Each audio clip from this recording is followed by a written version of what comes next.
the birth control is just another example of hiding the root problem, masking the root problem, and getting rid of the symptoms. Where what do you think the root problem's going to do? Just go away? No, if you don't address it, it's just going to get worse and worse and worse, and then you're going to have more issues as you get into fertility years, and then perimenopause and menopause, and so I mean we are pretty much out of time, which I can't believe, but can real quickly, I know, can you just talk quickly about the side effects of being put on the birth control for just to mask these problems, and then what that can do long term over a woman's life? Well, once again, we're in a situation where there has not been enough research on this topic, but we have some.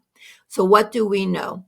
We know that from one study that if you start on birth control pills before you hit the age of 20, and that's not to say that it wouldn't happen after the age of 20, it's just that 90% of females are or will be or have been on hormonal contraceptive of some kind once they get over 20. So it's hard to get a control group and it's really hard to figure this out. But we do know if, and this is so common for teens who start on birth control pills, that they have an increased lifetime risk of heart attacks and strokes. Mm. That's pretty horrible. We do know that there is a tendency towards mental health problems in young women who start on birth control pills because estradiol, the real estrogen that's made by the ovaries, is critical for both cognitive and mental health. It is critical for producing and the functionality of neurotransmitters that include acetylcholine, dopamine, and serotonin. So, and serotonin is like the feel good, like sort of happy neurotransmitter. And so there actually has been some published data. I know it's a little controversial that teens who are maybe trend towards emotional problems may have higher rates of serious depression and even suicide when they go on birth control pills. So that's like a huge deal.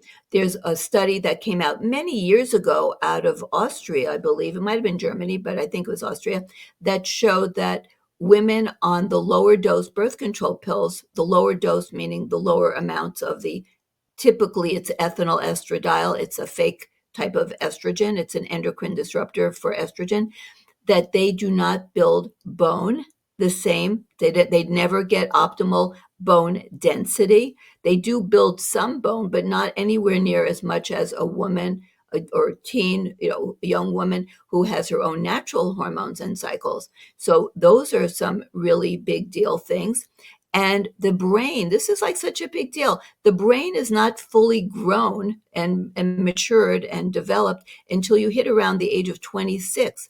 And we know that these vital hormones, and that includes progesterone, which you will have when you're on birth control pills, you will have basically zero estradiol and zero or close to it progesterone being produced by the ovaries. It's really very minute amounts. And the only estradiol and the only progesterone you have, it's what's made elsewhere in the body, like in the brain, but it's very small amounts. That's not the way the female body was designed to be. You're supposed to get it predominantly from your ovaries. And so you do not have, where there's some real concern that you will not develop your brain optimally, like because you need these hormones for developing your brain. Yeah. So every organ system, and I mentioned a few that we've had studies, the musculoskeletal system, the neurological system, and what about the bladder? Okay, and the vagina. Well, there is data that when young girls go on the birth control pills, that their bladders are still developing and their bladders do not get optimally flexible. So they have a smaller bladder capacity. So they have more frequency. So they're the ones who, like, wherever there's a bathroom, they have to go. Like they always have to go. And their bladders feel full when it's just this much urine, and it should be able to hold, this much urine before you feel like you have to go. And they can't. It's just like, I got to go. I have to keep going. It's like, yeah, everywhere. It's like, they're like, I call it bathroom mapping. Wherever they go, where's the bathroom? Where's the bath? They're like always going. Didn't you just go? I have to go again. Okay, this is a real problem. And the vagina is still developing, so they're more likely to develop painful sex for life, Oh, like what we call vaginismus, vulvodynia, vestibulitis. All these problems that are related to sexual function are more common with early aged use of the oral contraceptives. And you make what's called a protein from the liver called sex hormone binding globulin. And that amount goes up really high. Now, some people like it because it binds testosterone, so you will have less acne. That's one of the actual indications for prescribing birth control pills.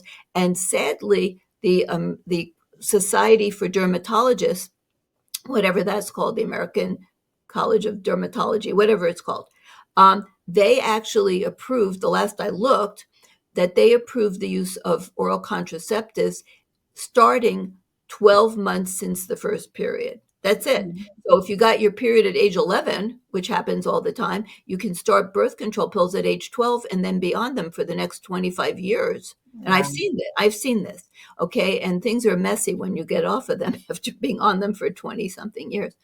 And so the issue is they get this really high level of sex hormone binding globulin, which may help their skin look better, which, by the way, there are many other ways to address.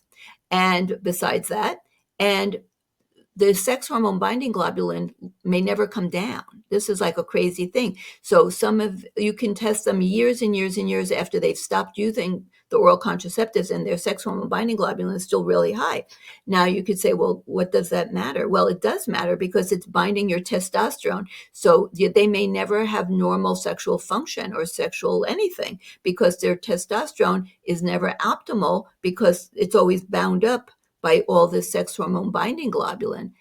So Wow. it's like not natural. So there's a load of issues that can happen when you start on oral contraceptives at any age, but particularly prior to the age of, we'll say, 26. And when do you make most of your bone? You make it from when you first start your period up until like the mid late 20s.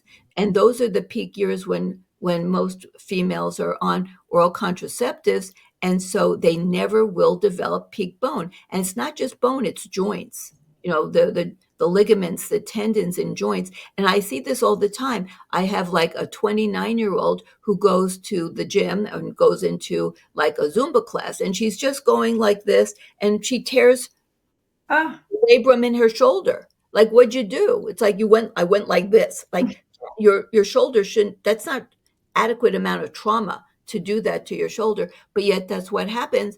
And they go to the orthopedist, and then they have problems with their shoulders. And it's like, this should be happening. You're 29 years old, but yeah. they went on birth control pills since age 14. And they're still on them. They're planning to have a baby when they're 33. Oh my goodness.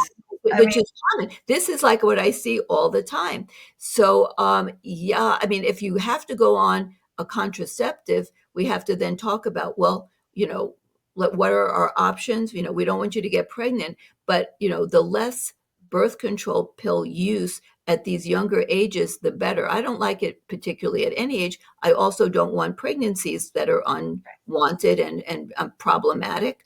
But we have to think about what are we doing. And the first step to solving a problem is to at least be honest about it. We'll never get better contraceptive methods if we think birth control pills are fantastic.